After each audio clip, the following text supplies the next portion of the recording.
In front of me is INFINIX Note Edge, and today I would like to show you how you can open apps in pop-up view.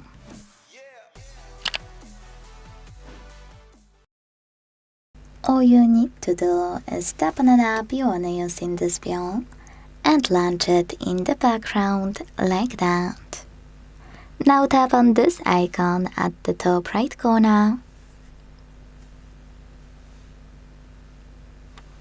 and click on Tiny Window.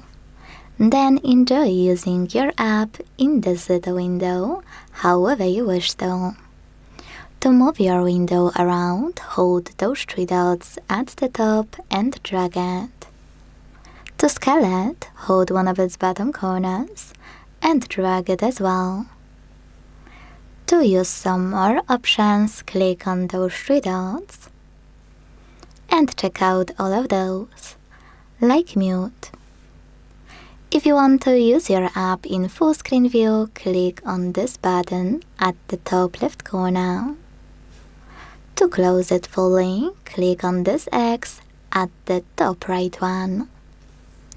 Thanks so much for watching. If you enjoyed this video, don't forget to leave a like, comment and subscribe. Bye!